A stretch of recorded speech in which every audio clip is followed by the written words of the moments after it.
Hello, everybody. I hope you all are doing well. Welcome back to the Great Ace Attorney Chronicles. I am trying to figure out what's wrong with my mic because I watched over the last 5 parts from my last recording session and I was peaking like crazy in like every single part. All right, so hopefully it works better. I put a limiter. I'm not as close as to my mic. Put the gain lower.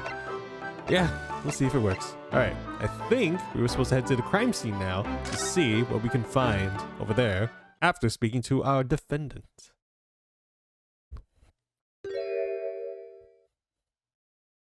He looks very disapproving. What's the Japanese delegation doing here? Oh, Inspector Gregson. This isn't on the tourist trail, as I'm fairly sure you're well aware. Yes, of course. We're here to investigate. So you've been to the holding cells then. What do you make of the criminal?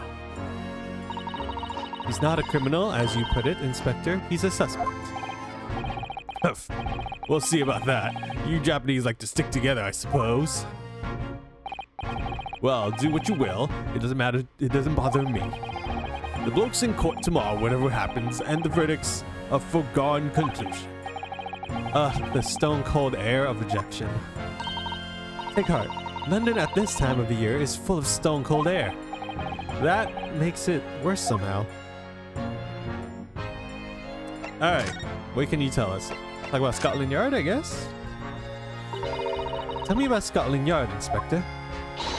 Ever since I read about it in the Adventures of HERLOCK SHOLME'S, I've been fascinated by the place. The Yard is the most sophisticated police organization you'll find anywhere in the world, ma'am. Oh, and you know, I've always dreamt of wearing a real Bobby's helmet. It does make them look the part, seeing the policeman there with his helmet on. You certainly get the sense that this is a man who will take no nonsense in his duty of protecting the city. Oh yes, doesn't he look wonderful? Being a London Bobby is hard going, I can tell you. Oh, really? First thing in the morning, you know what he does? Goes round and rouses all the laborers on his beat so they can get off to work. What? He wakes up people? Yep, raps on their windows with a long pole. Did it myself going back a bit. I had no idea. Bobby works for the people of the town. It's just another one of his duties. So he's like an alarm clock for everybody. After that, he starts tirelessly patrolling the streets all day long. He has to cover 20 miles a day. That's the regulation distance. Dang, what a workout. Can't really imagine how far that is, but it sounds like a long way. Oh yes, that's right. We use different measuring. Let me see. 20 miles, that's approximately the distance from Tokyo to Yokohama. On foot? That's definitely taking things a step too far. And when it gets dark, of course, he has the important job of lighting all the gas street lamps. They're not automated. Oh my. I suppose in between all those duties, Bobby's are expected to investigate cases as well? And chase after criminals trying to evade the law. I'm not sure you could call it in between exactly. More alongside, but yes. They're expected to handle those jobs as well. We do have men kneeling over from time to time, I admit. I'd always dreamt of wearing one of those helmets, as I said. But it's with a heavy heart that I shall have to relinquish that dream to you, Mr. Naruto. Your heavy heart will be my heavy head if you do. Okay, well, that's good to know more about them. Hard-working peoples. It happens at around 5 in the evening, 2 days ago. Just there, on that open bit of pavement. The victim, a young woman, was stabbed with a blade from behind. Is it right that the lady is still unconscious now? You mentioned that she's being treated in a hospital. I never said she was a lady. Truth is, unless she comes around pretty smartish, we won't be able to find out much about her at all. I suppose that means they haven't been able to take a statement from her, of course. Here's a map of the local area. I happen to have one on me. You can take it if you want. Really? Are you sure? It's your own policy to give lawyers defending suspects the odd bit of information to go on. I haven't actually accepted the job yet, but still. Thanks to you, Inspector. We gratefully accept. Alright, we got the local map and entered into our court records. Can we look at it now? Yes, we can. Let's examine it. Alright, so this is where we are, I think. We got Briar Road. I don't know why we need such a really powerful magnifying glass for something I can read pretty easily. Alright, well, I'm not seeing anything out of the ordinary, so I'll just put that away. Anyway, as far as we know, there was no one else on the scene other than the victim and your fellow countryman. So who did it? Do you think?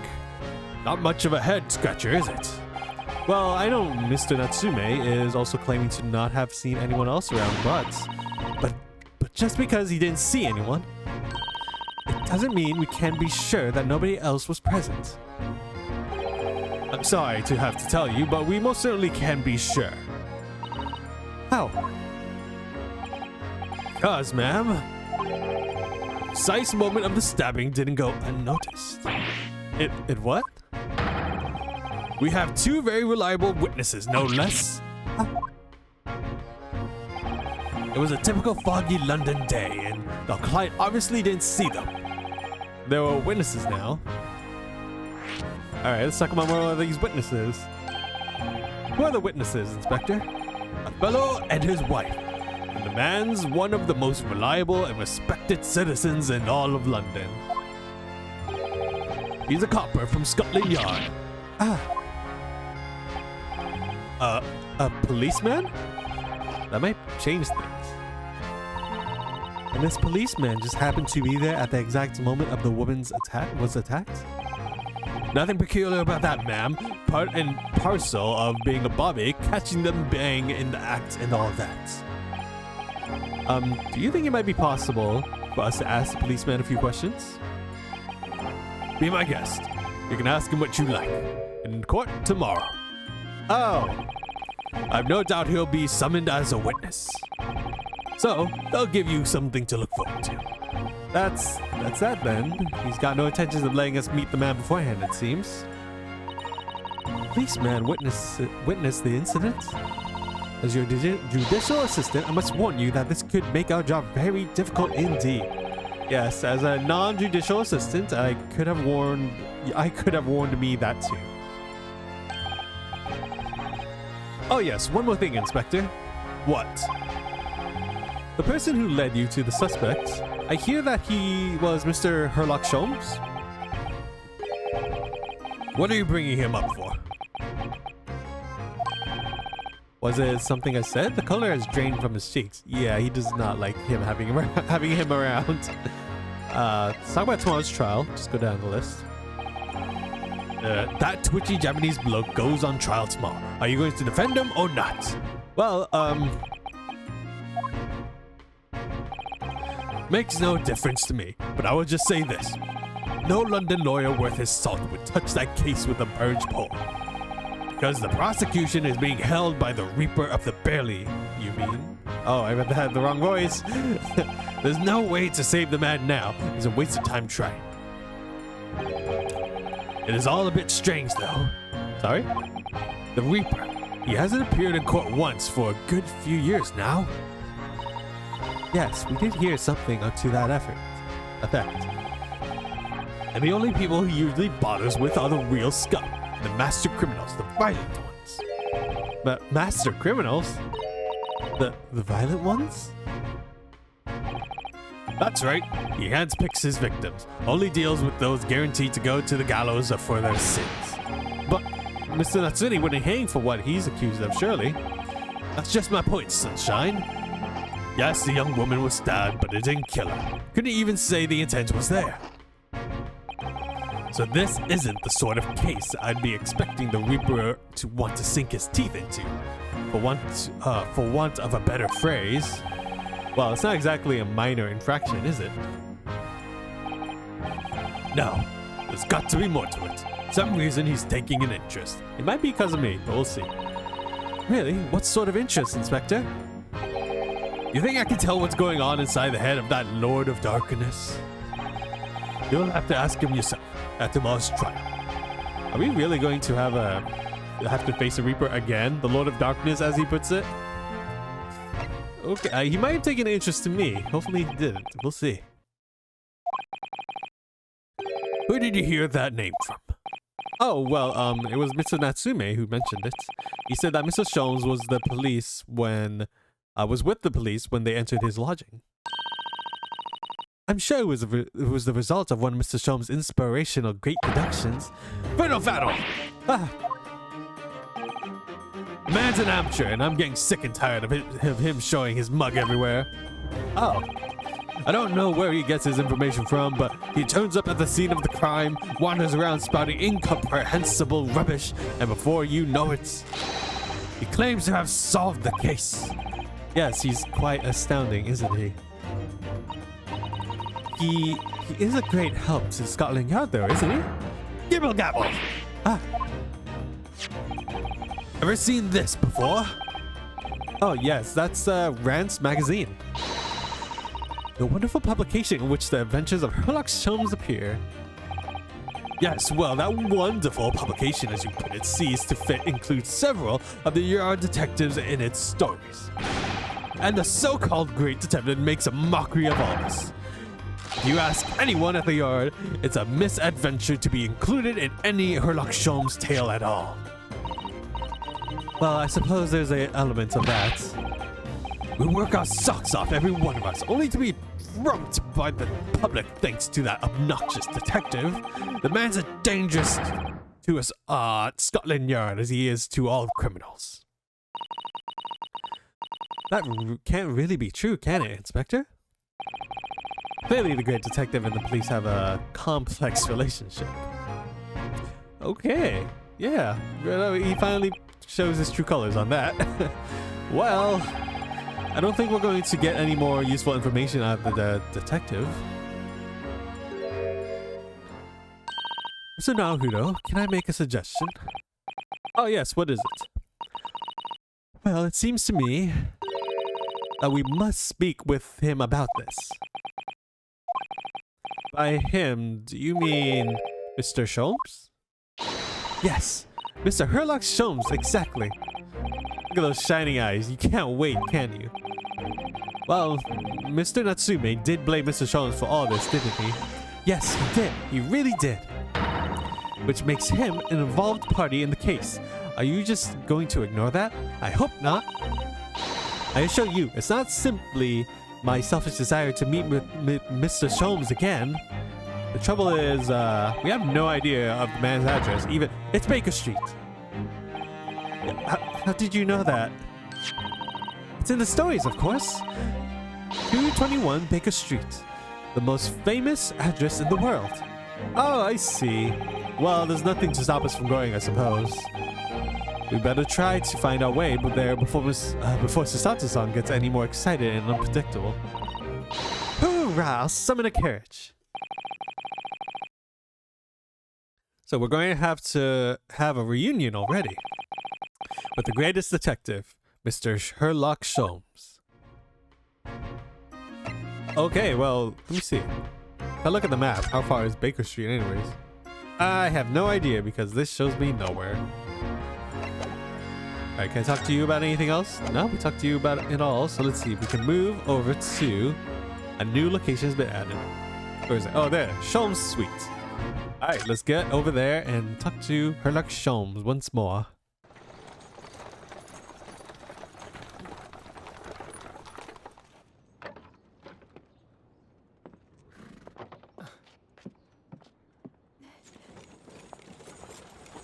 Thank you very much. It's just up there overlooking the street. Good day. Thanks again.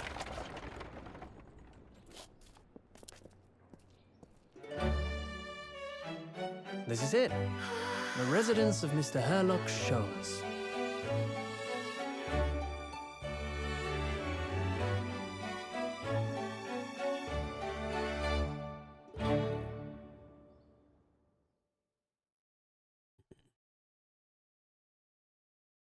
Alright, wasn't expecting a cutscene for that. His place gets special treatment apparently, and look at it, it's quite a mess.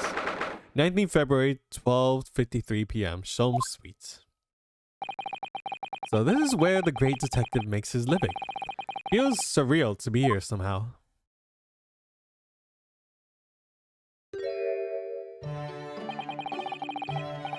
Is it as described in the stories, Mr. Sato? Susato-san? Many famous cases have been solved here in this very room. Oh, I suppose they must have been, yes. I've never read the story, so it's hard to get quite excited about it, as she seems to be. The detective chases the villain relentlessly as he disappears into the fog down an unlit London street. Oh, the thrill of it. The romanticism. Can't you feel the heart thumping in your chest? Can't you, Mr. Naruto? Oh, I suppose I can, yes. So if you don't mind, I think we should give her a moment. I'll just stand here and soak up the atmosphere for a while longer. Please, don't mind me. She's obsessed. She's absolutely obsessed. Well, looks like our detective friend isn't home at present. Excuse me, is anybody home? Oh, do we have a visitor? Oh, that's completely wrong voice. I did not expect you to be here at all. Hello? Is it a big new case for Mr. Sholmes? Hello? Wait. Aren't you... Oh, how rude of me. I'll go and make some tea at once. I'm sure it's the same girl. Mr. Sato, did you see the girl who was just here? Oh yes. Isn't it truly extraordinary? To think that the King of Bohemian came to this very room to ask Mr. Sholmes to take on his case. The King of Buhueria? The King Wilhelm Gotchester Sigismund von Ormerstein, of course. I butchered that so hard. Sorry, I'm drawing a blank. Forget the adventures of HERLOCK Sholmes for a moment and look over there. He's brewed, and I have freshly baked cake as well. Ah, it's you. Anyways, Sato-san recognizes her too. That's right, she was in the previous case, or the end of it. Ah, there you are. And taking that with you as well. I was looking forward to the trial run of my experimental smoke grenade launcher. Oh, good day to you. I'm, well, the inventor, I suppose, of that machine. It's a girl who turned up at the end of Mr. McGildered's trial in the defendant's antechamber. I'd never met a lawyer from the Far East before. Poor you, having to get straight to work when you've only just arrived in London. Oh, yes, it was challenging. Well, try this tea. It's my special blend, you know? Oh, thank you. Is tea supposed to look that color? Oh my, what a fragrant yet mellow flavor. Hooray, it's a winner! I tried blending different leaves designed to alleviate fatigue, you see? You must be exhausted after your long voyage here, and you have another ticklish trial tomorrow. How does everyone know this? Oh, and you're to defend a Japanese man. I do wish you lots of luck. How does everybody know this? Did Mrs. Sholmes tell you about us by any chance? Oh, you know Hurley, do you? Hurley. Mrs. Sholmes is to you, surely. Mrs. Sholmes was a fellow passenger on the boat that brought us to the Great Britain, you see. Was he really? Well, I had no idea. I'm afraid Hurley's out on an errand again, today, even though he's just returned from overseas. Wait a minute. We met this girl for the first time ever yesterday after this trial, and only briefly at that moment. How on earth does she know so much about us? Did she deduce all those things, do you think? And perhaps more to the point, why is she here in Mr. Sholmes' suite? Oh, silly me, I haven't introduced myself, have I?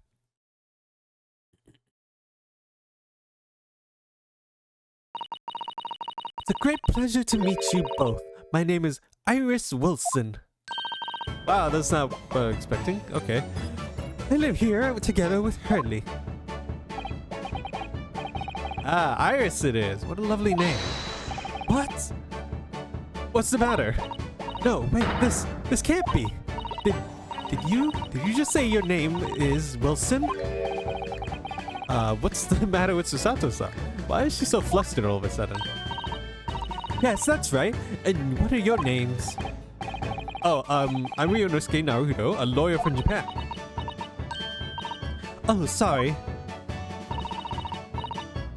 I'm Mr. Naruto's judicial assistant, Susato Mikotoba. It's wonderful to meet you. Gladly, Susie and Runo. What? Okay, close enough, sure. Susie? And Runo? There's more to this girl that meets the eye. I have so many questions for her, I don't know where to start. And so do I. Okay, let's go speak to this person, I suppose. What can you tell us about yourself? It was you that we ran into yesterday, wasn't it? At the Old Bailey? Yes, that's right. You were ever so helpful. Thank you so much. Oh no, not at all. I'm so sorry we couldn't have been more welcoming. Though at the time, we did have a rather large gun pointed at us. Like this? Oh. She just casually pulls it out. Think back now, you left with Miss Lestrade in tow, didn't you? Oh yes, an awkward witness, Gina Lestrade. Oh, Guinea? Yes, she's a professional pickpocket. So we found out. It was very naughty of her to pinch my invention like that. Are you referring to the trial that disrupted gun-like contraption? Exactly. So I followed her, you see, to get it back. Perhaps I should think about fitting a self-destruct mechanism in my inventions. This girl is dangerous. Anyway, I brought Guinea back here after that, so she could apologize to my trusty technician. Sorry, your technician? Hurley, of course, silly. Hurley. Yes, HERLOCK SHOLME'S. We live here together. I had no idea the great state has such an interesting young daughter. Daughter? Not likely. What? I wouldn't call him Hurley if he was my father, would I? Well then, what is your relationship with Mr. Sholmes? Well, I expect you found out that lodging of any kind in London are very expensive. So the solution is to share the cost with a partner, a roommate. Your roommates. I hope you don't mind me asking, Iris, but how old are you? 10. At last this year. Oh my gosh, she's so young. I thought she was gonna be much older, just looked young. Well, what are your mother and father? Where are your mother and father? Oh no, they're not around. Oh, I see. I wonder what the story is there. I guess we'll find out later. Alright, let's talk about Wilson? Oh yes, there's something I must ask you. Of course, go ahead, Susie. I'm a very great fan of the adventures of HERLOCK SHOLME'S and... Oh, you have a copy of Rand's magazine!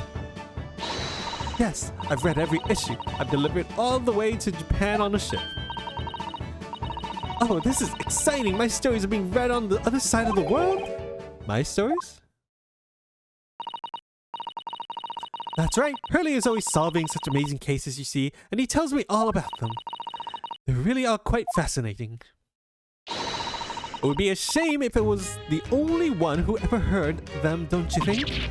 Goodness. Last night he was telling me all about a new case he just solved on a steamship traveling from a faraway land. So I was just in the middle of typing up the manuscript for the next issue before you came. So you are the author? Yes, I'll let you in on a secret if you'd like. I'm going to call the latest adventure The Speckled Band. The Speckled Band. That's certainly very familiar. Of course, I've always changed one or two details in the stories here and there. This time, I had the idea of making a venomous snake be the cause of all the trouble. Oh, that was Mr. Sholmes' first thought as well, actually. Yes, and of course I know that a snake might not be credible, fit for the facts of the case exactly, but it's a story. Some poetic license is justified to make it more thrilling, I think, don't you? So, do you mean to say are the stories about Mr. Sholmes are published in Rand's magazine? All written by me, yes, on the wonderful and very modern typewriter. But all the stories I've ever read are written by a doctor of medicine, Dr. John H. Wilson. Sato's really getting more and more worked up. Ah, yes, that's me. I mean, my name really is Wilson. But what about the doctor of medicine part? That's all true too. I am a doctor of medicine. No, at 10 years old. At 10 years old. Oh my gosh. Well, that's quite incredible. But Wilson is an English gentleman. Ah, yes. I did alter the setting slightly for the stories to be more compelling. Oh. Well, it sounds a little strange, doesn't it? A great detective with a 10-year-old girl in tow? I suppose it does. Yes. Poor Susato-san. She looks like her whole world has just fallen apart. Oh my goodness. Well, we're gonna end this part here and continue off by asking about the deductions later. So, thank you all so much for watching. Remember to like, comment, share, subscribe, and until then, I will see you all later. Goodbye.